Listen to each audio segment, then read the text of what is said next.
Cela fait un moment que j'observe un déplacement étrange chez certaines femmes, une modification presque imperceptible de leur manière d'habiter le feu.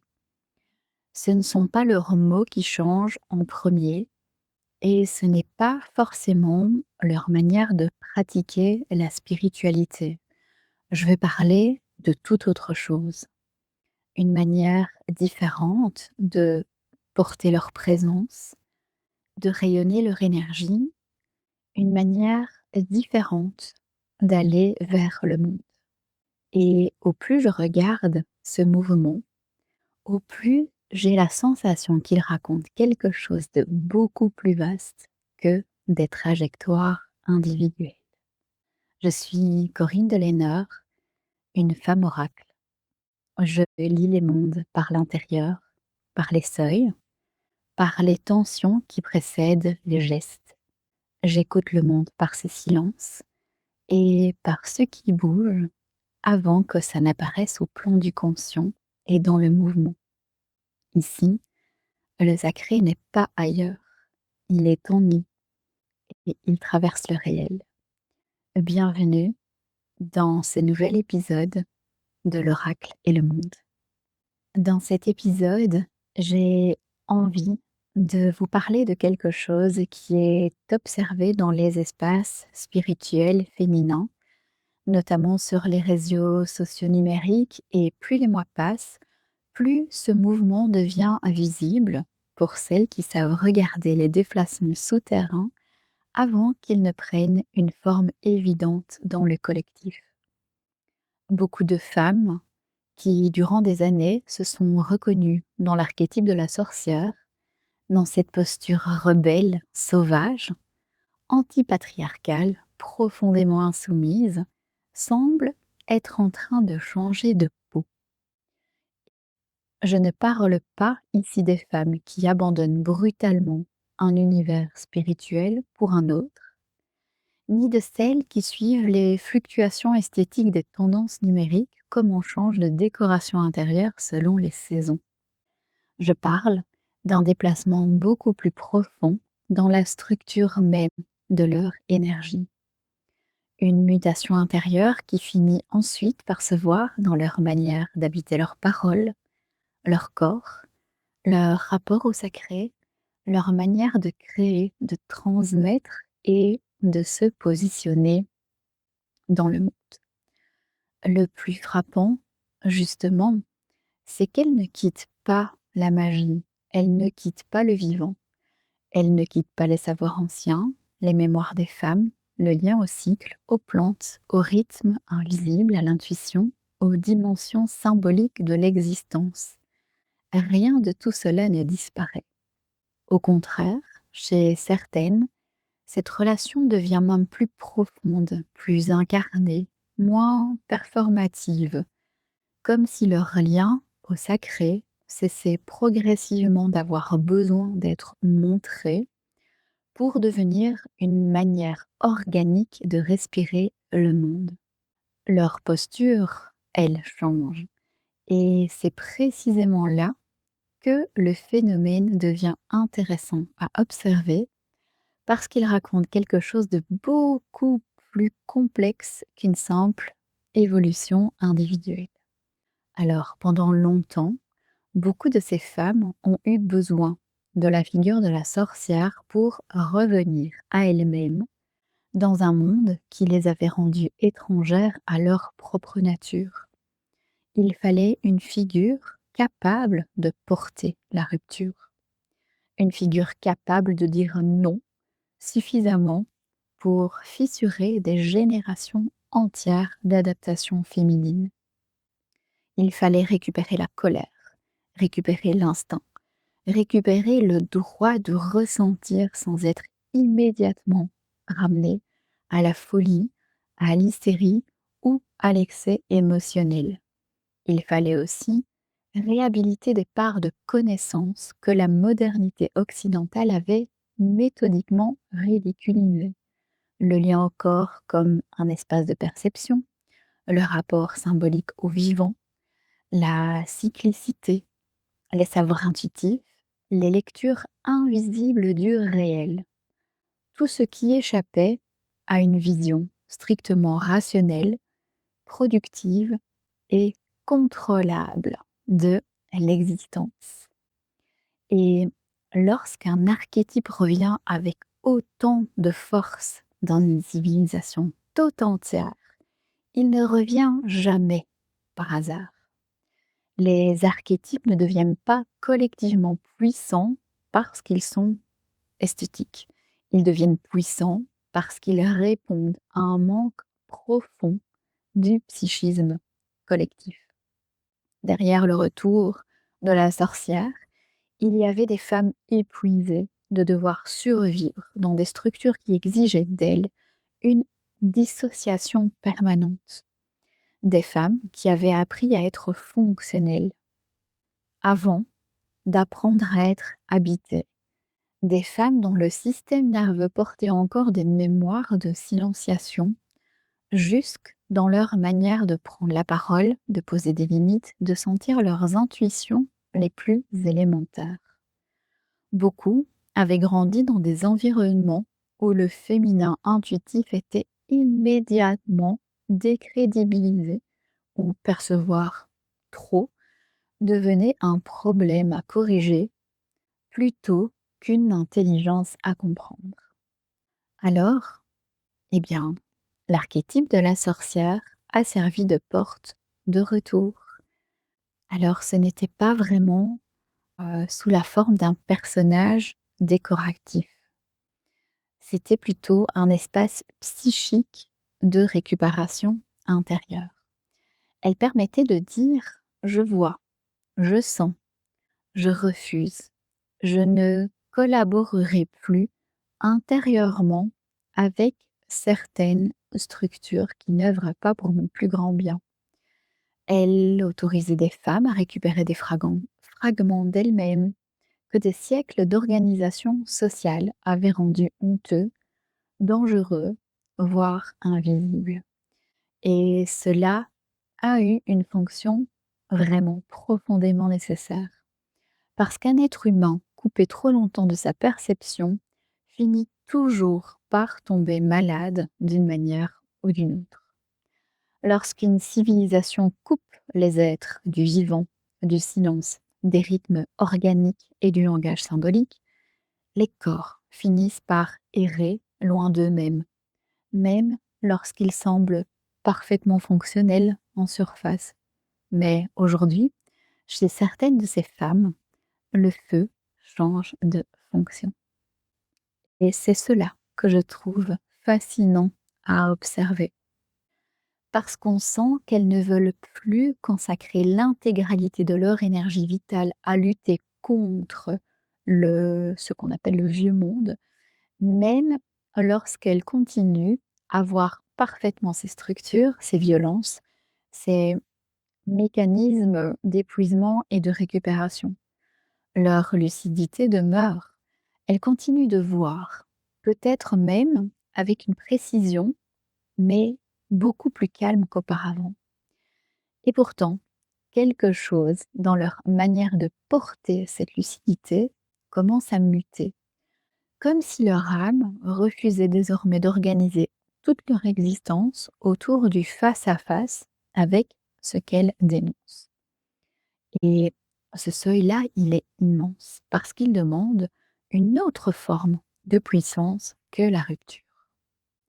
Il demande de commencer à se poser la question de ce qui mérite d'être nourri plutôt que seulement ce qui mérite d'être combattu. Il demande de déplacer son énergie vers l'œuvre, vers la transmission, vers les lieux que l'on ouvre, vers les relations que l'on construit, vers les formes nouvelles de présence que l'on tente d'incarner au milieu d'un monde encore profondément fracturé. Beaucoup de femmes arrivent aujourd'hui à ressentir une fatigue vraiment différente, particulière, intense, étrange. Non seulement la fatigue de travailler, de porter, de créer, d'aimer et de survivre dans des structures exigeantes, mais la fatigue de voir sans arrêt les mécanismes invisibles derrière les comportements humains, voir les systèmes, voir les répétitions, voir les logiques de domination jusque dans des espaces censés être bienveillants, protecteurs et conscients. Voir la récupération marchande du sacré, voir la manière dont le vivant lui-même devient produit, contenu, esthétique et identité consommable. Et pendant un temps, la seule réponse possible semble être la lutte. Puis vient un moment où certaines comprennent intérieurement qu'elles ne veulent plus que toute leur énergie soit organisée autour de ce qu'elles refusent. Alors, pas parce qu'elles deviennent naïves, pas non plus parce qu'elles cessent d'être conscientes, plutôt parce qu'elles sentent que leur énergie est trop précieuse pour être entièrement absorbée par la confrontation permanente avec des structures en train de mourir. Alors, leur posture change et je crois profondément que ce que nous voyons là dépasse largement les trajectoires uniquement individuelles. Pour moi, ça raconte plutôt un seuil civilisationnel. Pendant longtemps, il a fallu déconstruire, dénoncer, réveiller, réhabiliter, sortir les femmes de l'hypnose profonde dans lesquelles beaucoup avaient été élevés. Mais une civilisation ne peut vivre éternellement dans l'énergie du démantèlement. Arrive toujours le moment où une question beaucoup plus exigeante émerge. Avec quoi reconstruisons-nous intérieurement après avoir compris ce qui nous détruisait? Avec quelle qualité de présence? Avec quelle architecture symbolique? Avec quelle relation au sacré, au corps, au vivant et à la transmission? Et c'est peut-être ici que certaines sorcières changent de peau. Alors, je l'ai déjà dit, la sorcière a été une porte de retour pour énormément de femmes. Et je crois qu'il faut mesurer cela avec beaucoup de respect, sans ironie, sans condescendance, sans cette manière un peu facile qu'ont certains milieux intellectuels ou spirituels de mépriser les archétypes dès qu'ils deviennent visibles collectivement. Derrière la réapparition massive de la sorcière dans l'imaginaire féminin contemporain, il y avait bien davantage qu'un phénomène culturel. Il y avait une tentative de réparation psychique collective, une tentative de réouverture du lien entre les femmes et des parts d'elles-mêmes que des siècles de structures sociales avaient forcé à se fragmenter pour survivre. Parce qu'il ne faut jamais sous-estimer ce qu'a produit dans les corps féminins et masculins une civilisation fondée sur le contrôle et la déconnexion du vivant. On parle souvent du patriarcat comme d'un système abstrait, théorique, idéologique, mais on oublie qu'avant de devenir concept, il a d'abord été organisation et contrôle concrète des corps, des rythmes de perception et des places autorisées. Pendant des siècles, et encore aujourd'hui, beaucoup de femmes ont appris très tôt que certaines parties d'elles-mêmes devaient être réduites au silence pour garantir leur sécurité, leur acceptabilité ou leur survie relationnelle. L'intuition devait devenir discrète, la colère devait devenir docilité, le corps devait être performant, mais pas trop visible, le don de perception devait devenir adaptation.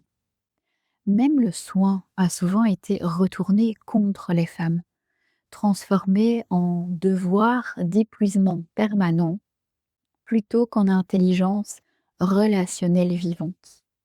Alors, lorsque la sorcière est revenue dans les récits contemporains, elle est revenue comme une figure de désenvoûtement, une figure capable de contenir enfin ce qui avait été refoulé pendant de nombreuses générations. Elle autorisait les femmes à récupérer leur étrangeté sans chercher immédiatement à la corriger, à reprendre leur lien instinctif au vivant, sans devoir le rationaliser en permanence pour être crédible, à sentir qu'elle pouvait exister hors du regard normatif qui exigeait d'elle une féminité douce, lisse, rassurante, docile et émotionnellement régulée pour quoi? Le confort collectif. Ce retour n'était pas anodin non plus historiquement. Les périodes où les figures de sorcières réémergent fortement disent toujours quelque chose d'un état de fracture dans les civilisations, dans les époques. Elles apparaissent souvent lorsque les structures dites officielles perdent leur capacité à donner du sens, lorsque les institutions deviennent incapables de répondre à certaines souffrances existentielles profondes, lorsque les êtres commencent à chercher ailleurs des formes de reliance que les systèmes dominants ne savent plus offrir.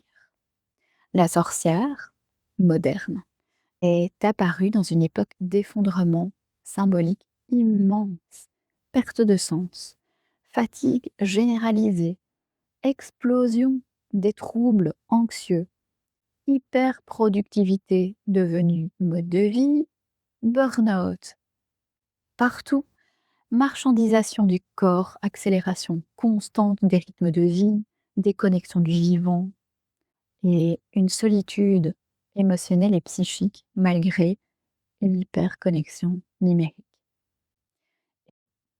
Dans ce contexte, la sorcière représentait une reprise de pouvoir sur sa propre perception.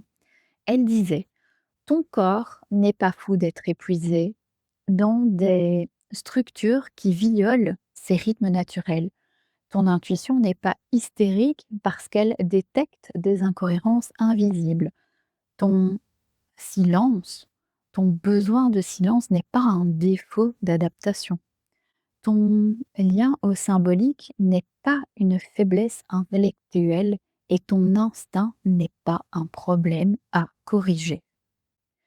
Pour beaucoup de femmes, cela a été la première fois qu'un archétype leur permettait d'habiter leur profondeur sans devoir immédiatement se traduire dans le langage acceptable du monde dominant. Et cela a produit une immense réouverture intérieure. Des femmes ont recommencé à écouter leur corps, à observer leur cycle, à sortir de certaines relations aussi, à récupérer des mémoires familiales enfouies, à comprendre que leur fatigue n'était pas uniquement individuelle, mais contextuelle, structurelle, à remettre du rituel dans leur quotidien, à recréer des espaces de parole entre femmes qui ne soient pas organisés autour de la performance sociale. Quelque chose de profondément vivant. Parce que la sorcière ne récupérait pas seulement des pratiques, elle récupérait une souveraineté perceptive. Elle permettait de sortir de cette dépendance permanente à la validation extérieure du réel. Elle rappelait aux femmes qu'elles pouvaient sentir avant de pouvoir prouver, et aussi qu'elles ne devaient pas tout le temps prouver. Voir avant de pouvoir expliquer, refuser avant d'avoir l'autorisation intellectuelle de le faire. Dans une civilisation qui a longtemps appris aux femmes à douter structurellement de leur perception et d'elles-mêmes finalement, cette reprise intérieure représentait bouleversement immense. Et je crois qu'il faut comprendre à quel point la sorcière a permis de transformer la honte en puissance symbolique. Pendant très longtemps, les qualités historiquement associées au féminin intuitif avaient été utilisées pour discréditer les femmes. Trop sensibles, trop émotionnelles, trop instinctives, trop complexes, mon Dieu, trop cycliques, hein, trop mystérieuses, trop reliées à des formes de savoir impossibles à objectiver. Oh là là, quelle affaire! La figure de la sorcière est venue retourner cette humiliation historique. Elle a permis à beaucoup de femmes de regarder autrement ce qu'elles avaient passé leur vie à tenter de rendre plus acceptable. Et lorsque des êtres récupèrent enfin des parties exilées d'eux-mêmes, il y a souvent une phase profondément volcanique, une phase où le feu doit sortir avec intensité et parfois avec chaos parce qu'il a été comprimé trop longtemps. Beaucoup de femmes avaient besoin de cette traversée-là, besoin d'une parole plus tranchante, d'une rupture plus visible, d'un refus plus radical, besoin d'apprendre à ne plus sourire automatiquement avec docilité, à ne plus arrondir chaque vérité pour protéger le confort émotionnel des autres, à ne plus réduire leur puissance intérieure pour rester lisibles dans des structures qui toléraient davantage leur adaptation que leur présence réelle. Et je crois qu'on ne peut pas comprendre la mue actuelle de certaines femmes sans honorer profondément cette étape-là. Mais il y a ce que j'appelle la limite du contre. Alors, toute posture née contre, enfin, je veux plutôt dire, toute posture née dans le contre finit un jour par rencontrer sa propre limite intérieure. Et je crois que beaucoup de femmes arrivent actuellement à ce seuil-là sans toujours parvenir à le, voilà, nommer clairement. Parce que ce seuil est subtil.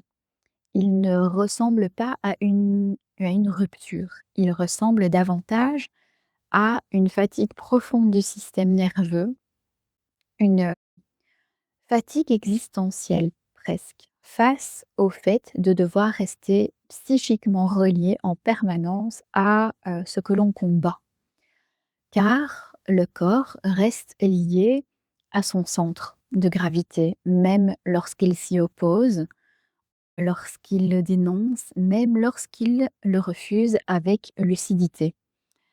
Ce lien demeure et cela demande énormément d'énergie intérieure, de maintenir sa vie émotionnelle et psychique organisée autour de la confrontation avec des structures que l'on sait toxiques, violentes, dissociées et même, je pousserais jusqu'à dire, destructrices du vivant. Beaucoup de femmes qui ont traversé intensément l'archétype de la sorcière commencent à sentir cette usure. Une usure qui ne vient pas d'un manque de conscience, ni d'un retour à l'aveuglement confortable. Au contraire, souvent leur regard devient encore plus précis avec le temps. Elles voient davantage les mécanismes invisibles derrière les comportements humains, les systèmes derrière les récits, les logiques de domination jusque dans des espaces qui prétendent avoir déconstruit ces mêmes logiques. Mais elles ressentent aussi une autre chose. Leur énergie vitale ne peut pas passer toute une existence à nourrir psychiquement ce qu'elles refusent. Et ça, ça vient bousculer énormément notre intérieur. Parce qu'il existe une différence immense entre voir les structures et organiser toute sa vie autour d'elles. Pendant un temps, beaucoup de femmes ont eu besoin de cette phase de dévoilement. Elles avaient besoin de comprendre pourquoi elles se sentaient si fragmentées, si épuisées, finalement si coupées d'elles-mêmes. Elles avaient besoin de nommer les violences systémiques, les conditionnements, les héritages psychiques et sociaux qui avaient modelé leur rapport au corps, au désir, au travail, à la valeur personnelle, à la spiritualité. Cette étape était nécessaire et je crois qu'elle était initiatique. Mais vient ensuite un moment beaucoup plus complexe. Un moment où certaines commencent à sentir intérieurement, que leur feu ne peut plus être intérieurement et uniquement absorbé par la dénonciation du vieux monde. Parce qu'à force de regarder, uniquement ce qui détruit, le psychisme peut finir par devenir incapable d'habiter pleinement ceux qui cherchent à naître. En fait, il n'a pas l'espace. Il peut rester dans une tension permanente de vigilance, de lecture critique, d'opposition, jusqu'à ne plus savoir comment se déposer réellement dans une œuvre, dans une présence, dans une création qui ne soit pas entièrement structurée par la résistance. Et ce moment-là, il est vertigineux pour beaucoup de femmes conscientes, parce qu'il oblige à déplacer son rapport à la notion du pouvoir. Durant longtemps, le pouvoir avait consisté à voir clair, à dénoncer, à couper, à refuser, à ne plus collaborer intérieurement avec certaines structures. Puis soudain apparaît une autre question, beaucoup plus nue, qui fait mal. Mais vers quoi mon énergie veut-elle maintenant se diriger? Qu'est-ce que je construis? Qu'est-ce que je nourris? Qu'est-ce que je rends habitable à l'intérieur de moi et tout autour de moi? Et puis, qu'est-ce que ma présence rend possible? Cette transition, elle est loin d'être confortable parce qu'elle oblige à sortir d'une identité parfois très structurante. Certaines femmes ont dû tellement, tellement dû se battre psychiquement pour récupérer leur feu qu'elles ont fini par construire leur sentiment d'existence autour de cette posture de résistance. Alors, lorsque l'âme commence à réclamer autre chose, davantage de création, de transmission, de profondeur incarnée, de silence, de construction symbolique, de beauté, une forme de confusion apparaît. Et bien évidemment, c'est logique, c'est humain. Elles ressentent comme si une partie d'elles craignait de trahir la femme qu'elles avaient été finalement pour survivre. Et ce déplacement, bien qu'elles le pensent autrement, il ne retire rien à leur lucidité parce qu'elles voient toujours, elles sentent toujours, elles savent toujours reconnaître les structures mortes, dominantes, manipulatrices lorsqu'elles les croisent. Mais leur conscience cesse progressivement d'être entièrement capturée par elles. Et je crois que cela change profondément la texture de leur rapport au sacré. Parce qu'à partir de ce seuil, la puissance ne réside plus uniquement dans la capacité à refuser le vieux monde, comme on l'appelle, elle commence à résider dans la capacité à devenir intérieurement compatible avec le monde que l'on appelle vers soi, dans la capacité à préserver son énergie psychique pour nourrir des espaces vivants, plutôt que pour rester éternellement dans une relation de confrontation avec les structures patriarcales. Certaines femmes commencent alors à comprendre que leur énergie sacrée est beaucoup trop précieuse pour être offerte en permanence à ce qui détruit. Et ça vient via un discernement énergétique profond, pas par déni, par fuite ou par naïveté. Lorsqu'un regard reste trop longtemps tourné vers la destruction, le système nerveux finit par oublier la sensation même du vivant. Certaines femmes arrivent aujourd'hui à cet endroit de fatigue où leur âme réclame autre chose que la vigilance permanente. Elles comprennent aussi que certaines structures se nourrissent précisément de l'attention psychique constante qu'on leur accorde, même dans l'opposition. Alors, le feu change lentement de direction. Il devient moins réactif, moins capturé par l'urgence permanente de dénoncer. Il cherche davantage à consacrer son énergie à ceux qui méritent d'être protégés, cultivé, transmis et incarné. Et c'est souvent à partir de là qu'une autre forme de féminin sacré commence à émerger. Et au plus j'observe ce déplacement chez certaines femmes, au plus je sens que ce que nous regardons dépasse largement des trajectoires individuelles ou des évolutions, même si j'aime pas ce mot-là, spirituelles personnelles. Il y a là une dynamique beaucoup plus complexe, presque civilisationnelle, comme si certaines consciences féminines étaient en train de franchir un seuil intérieur qui finit ensuite par modifier leur manière d'habiter le collectif lui-même. Pendant longtemps, il a fallu réveiller. Réveiller des femmes profondément dissociées de leur propre centre de gravité, de leur axe. Réveiller des corps habitués à survivre dans des rythmes contraires au vivant. Réveiller des perceptions étouffées sous des générations de rationalisation forcée. Réveiller des mémoires enfouies sous des siècles de honte et de silenciation. Il a fallu dénoncer les structures, nommer les violences invisibles, et réhabiliter des formes de savoir déconsidérées par la modernité occidentale, déconstruire des récits entiers autour du féminin, de la spiritualité, du pouvoir, du corps, de la valeur, du travail, de la réussite. Et ce travail, rendez-vous compte de comment il a été immense. Parce qu'il ne s'agissait pas seulement de modifier des idées, il fallait sortir les femmes d'une hypnose civilisationnelle profonde, une hypnose qui leur avait appris à considérer leur épuisement comme normal, leur hyper-adaptation comme maturité, leur intuition comme suspecte, leur besoin de sens comme faiblesse et leur cyclicité comme dysfonctionnement. Et pendant très longtemps, beaucoup ont vécu dans des structures qui exigeaient d'elles une forme de séparation intérieure permanente. Alors, oui, il fallait fissurer les anciens récits, il fallait des femmes capables de porter la rupture psychique nécessaire pour interrompre certains héritages collectifs qui n'œuvraient pas pour notre plus grand bien. Il fallait des femmes qui osent dire: «Ça détruit le vivant, ça détruit les corps, ça détruit les liens, ça détruit l'âme humaine», jusque dans sa manière de respirer le temps, le désir, la relation, le sacré.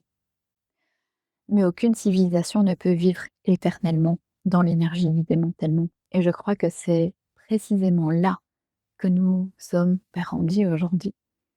Parce qu'après la déconstruction vient cette question infiniment plus exigeante, une question qui demande encore davantage que de la lucidité, davantage même que de la colère. Elle demande une maturité intérieure particulière, capable de tenir la conscience sans rester psychiquement capturée par ce qu'elle voit. Alors, avec quoi reconstruisons-nous après tout ça? Avec quelle architecture intérieure reconstruisons-nous après avoir compris ce qui nous détruisait? Avec quelle relation au vivant? Avec quelle manière d'habiter le temps? Avec quelle qualité de présence? Quelle parole? Avec quel rapport au pouvoir? Avec quel rapport au sacré? Avec quelle manière d'aimer, de transmettre, de créer, d'élever des enfants, d'ouvrir des espaces, d'écrire des livres, de faire communauté? Et c'est ici que beaucoup de femmes ne peuvent plus rester éternellement dans l'énergie de la rupture. Parce qu'après avoir repris le feu, eh bien, il faut apprendre à le consacrer.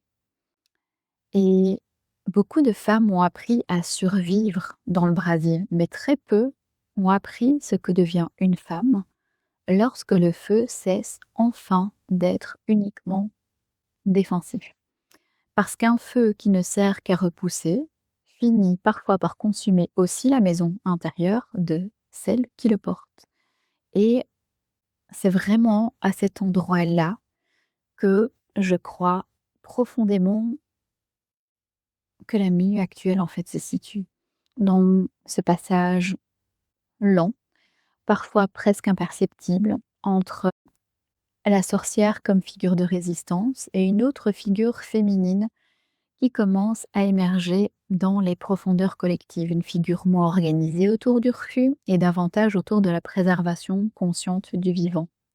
Une figure qui comprend que voir clair, c'est bien, mais ça ne suffit plus. Encore faut-il devenir capable de protéger intérieurement ce qui cherche à naître.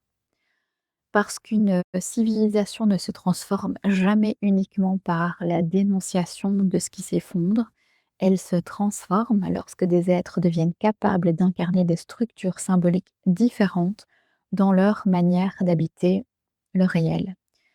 Et peut-être est-ce cela qui apparaît aujourd'hui chez certaines femmes, une énergie de gardienne.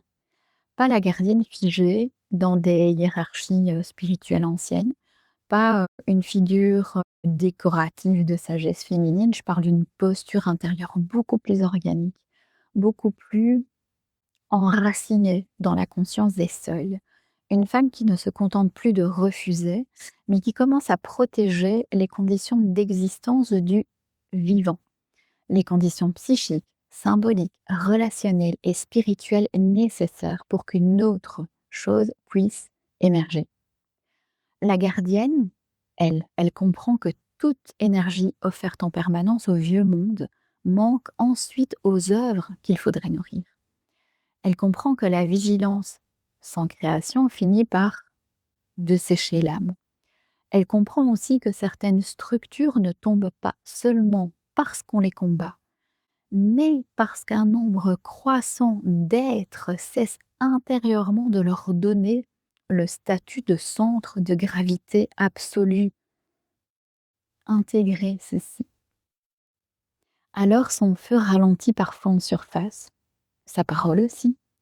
Pourtant, sa présence devient beaucoup plus dense, beaucoup plus impactante, parce qu'elle cesse progressivement d'utiliser toute sa puissance pour survivre contre. Elle commence à l'utiliser pour devenir un lieu où le vivant peut recommencer à respirer et puis à rayonner. Alors, je ne sais pas encore si cet archétype émergent doit s'appeler prêtresse, gardienne, femme sacrée, femme axe, femme temple, oracle, tisseuse, passeuse, ou si chaque femme finira par lui donner un nom différent et selon sa propre traversée intérieure. Et au fond, je crois que le nom importe moins que la fréquence qu'il transporte. Car ce qui est en train d'apparaître chez certaines femmes ne ressemble pas à une nouvelle identité spirituelle à consommer ou à afficher. Ça ressemble à davantage à une transformation profonde de leur rapport à la puissance, au feu, à la présence et au vivant. Cette femme-là n'a pas perdu sa sorcière et c'est très important de le comprendre. Je le sais aussi parce que dans cette traversée, je l'ai vécu dans ma propre chair. Pendant des années, j'ai été extrêmement présente sur les espaces sorcières, les groupes, les communautés, les marchés, les cercles, les univers profondément reliés à cette mémoire du féminin, sauvage, intuitif, rebelle. D'ailleurs, j'ai même un podcast sur cette thématique qui se prénomme Murmure de sorcière. Et lorsque ma propre mue intérieure a commencé, lorsque ma parole a changé de texture, lorsque d'autres archétypes ont commencé à émerger dans ma manière d'habiter le sacré, eh bien, certaines personnes ont immédiatement cru que j'étais en train d'abandonner la sorcière en moi, comme si une femme devait rester éternellement dans la peau qui lui avait permis de survivre pour prouver qu'elle ne s'était pas trahie. Pourtant, ce n'était pas un abandon. C'était la transformation de mon feu. La sorcière n'avait pas disparu. Elle cessait simplement d'être l'unique forme à travers laquelle mon âme pouvait se raconter.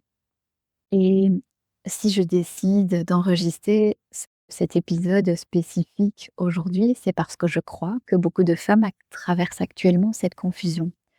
Parce que lorsqu'une identité nous a sauvés, Le simple fait de commencer à muter peut donner l'impression de trahir ce qui nous a permis de survivre psychiquement, émotionnellement. Alors qu'en réalité, certaines forces intérieures ne meurent jamais. Elles changent de fonction, de profondeur, de direction, de manière d'habiter et de rayonner le monde. Et chaque femme qui mute, eh bien, elle ne l'a pas abandonnée, la sorcière, comme on quitte une ancienne mode spirituelle devenue embarrassante. Elle ne l'a pas non plus remplacée par une version plus acceptable, plus lumineuse ou plus élevée d'elle-même. J'aime pas cette notion d'élévation, soit. La sorcière, elle demeure dans sa chair, dans ses os, dans son sang, dans son cœur, dans son esprit, dans son âme, dans sa mémoire corporelle aussi, dans sa manière de percevoir les structures invisibles, dans sa capacité à reconnaître les incohérences derrière les discours, dans son instinct lorsqu'une énergie sonne faux, lorsqu'un lieu abîme le vivant, lorsqu'un récit cherche encore à manipuler plutôt qu'à révéler. Mais elle a intégré cette sorcière. Et l'intégration change profondément la manière dont une force circule intérieurement. Parce qu'une force intégrée n'a plus besoin de se, comment dire, prouver en permanence. Elle cesse progressivement d'avoir besoin d'être visible à chaque instant pour exister psychiquement. Alors beaucoup de femmes, lorsqu'elles récupèrent leur feu après des années, d'effacement, elles traversent une phase où ce feu, en fait, il doit être très visible, très affirmé, très revendiqué. Et ça a aussi, en fait, sa fonction, sa nécessité.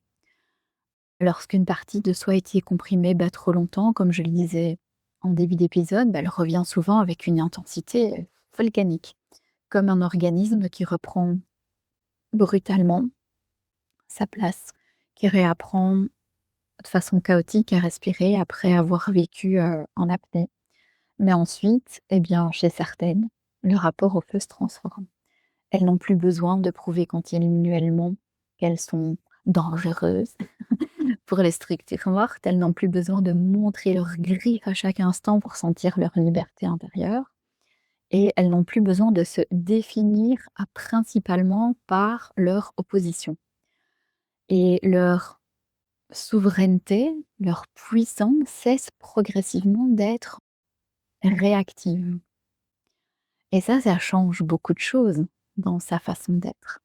Tant que toute l'énergie reste tournée vers la blessure continue, eh bien, on continue silencieusement d'organiser la maison intérieure, même lorsqu'elle lutte avec lucidité, même lorsqu'elle voit juste, même lorsqu'elle refuse avec raison. Une partie de son énergie demeure tournée vers l'ancien, vers les violences, les récits, les systèmes de contrôle et vers, finalement, ces mécanismes d'épuisement.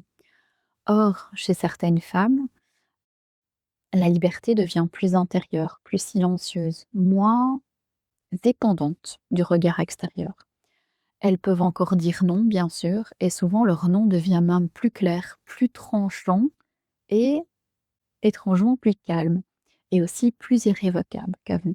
Mais elles commencent surtout à savoir à quoi elles disent oui. Et ça change toute la structure psychique de leur rapport au monde. Parce qu'il est possible de passer une vie entière à perfectionner son refus, sans jamais apprendre à consacrer son énergie à ce qui mérite profondément d'être nourri. Alors, certaines d'entre nous commencent à déplacer leur attention vers les œuvres, vers les transmissions, vers les lieux intérieurs qu'elles veulent rendre habitables, vers les relations qui respectent réellement le vivant, vers les enfants qu'elles désirent élever autrement, vers ce qu'elles ont envie de transmettre vraiment, vers les espaces de parole qui réhumanisent les êtres au lieu de les fragmenter davantage, vers des formes de spiritualité capables de remettre du sacré dans la matière plutôt que de fuir hors du monde. Et bien évidemment, tout ça crée, la fatigue que l'on traverse actuellement.